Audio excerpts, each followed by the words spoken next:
Hello, welcome back to my channel. This is weekly analysis for Nifty for the first week of June.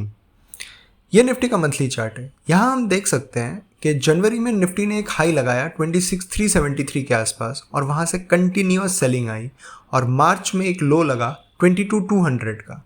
अप्रैल में price tried recovering और जो high लगा that was 24,600, but मई में हम लोगों को कोई फॉलो थ्रू नहीं मिला and price again closed in negative. Now let's go to the weekly chart.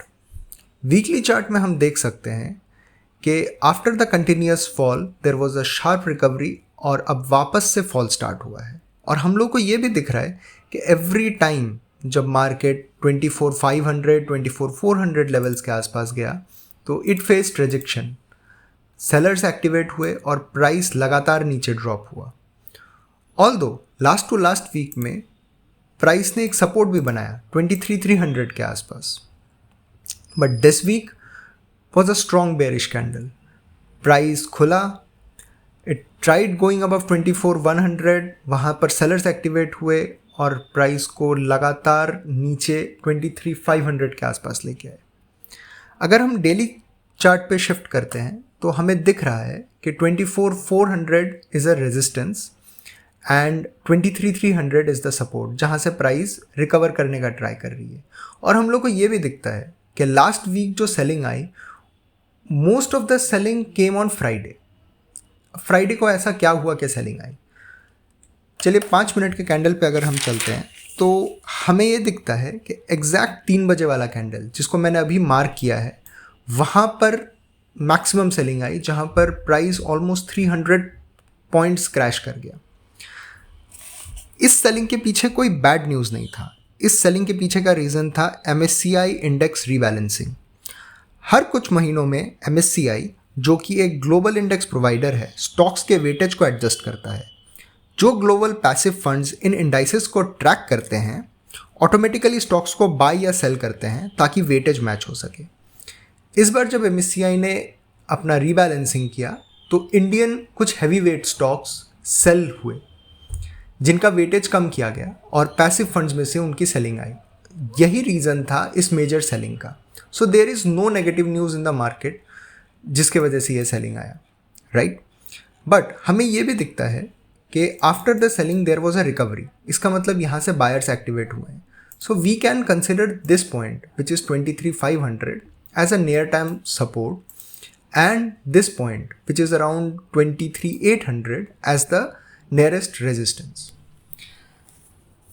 Also Friday के दिन मैंने भी कुछ कॉल्स शॉर्ट किए थे जो कि आप अभी यहाँ पर स्क्रीन पे देख सकते हैं, which are sitting at currently at a profit of 9,300। सो मेरे नेक्स्ट वीक का प्लान क्या है?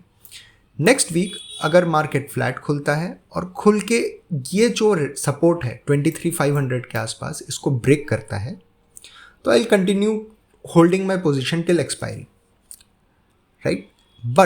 बट अगर मार्केट यहाँ पर खुल के रिकवर करने लगता है एंड 23,800 के आसपास पहुँचता है तो I will trail my stop loss and I will exit, right.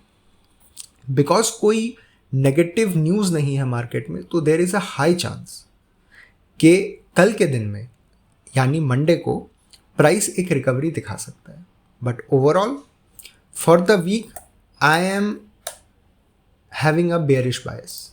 उसका reason market already higher time frame में एक नेगेटिव ट्रेंड में है। ये जो रिकवरी हमने देखी है which was in the month of April, ऐसा लग रहा है कि यहाँ से अब वापस डाउन ट्रेंड स्टार्ट हो रहा है। एंड हमें ये भी याद रखना पड़ेगा, अगर हमारा ये जो सपोर्ट है डेली पे 23,300 के आसपास, ये अगर ब्रेक करता है तो नेक्स्ट सपोर्ट इज़ अराउंड 22,200। तो 23,300 के ब्रेक होने पे फ्रेश सेलर्स एक्टिवेट हो सकते हैं और प्राइस गिर के 22,200 तक आ सकता है। मैं बुलिश इस मार्केट में तभी बनूंगा जब प्राइस ब्रेक करता है हमारे रेजिस्टेंस लेवल को विच इज़ अराउंड 24,500। अगर डेली चार्ट पे 24,500 के ऊपर कोई स्ट्रॉन्ग क्लोजिंग दिखता है या फिर 24,100 के ऊपर कोई बुलिश स्ट्रक्चर दिखता है तब मैं बाइंग अपॉर्चुनिटीज़ के लिए सर्च करूँगा, otherwise for the next week I am bearish. So in summary हम ये समझ सकते हैं कि 23,300 is the next major support जिसके ब्रेक करने पे न्यू सेलिंग आ सकती है, एंड 24,000, 24,100 लेवल्स, 24,500 लेवल्स, ये सब रेजिस्टेंस है, इनके ब्रेक करने पे we can look for buying opportunities. If you wish to see how I trade, you can check out my YouTube shorts. Come back next week for the next analysis video. Subscribe to stay updated.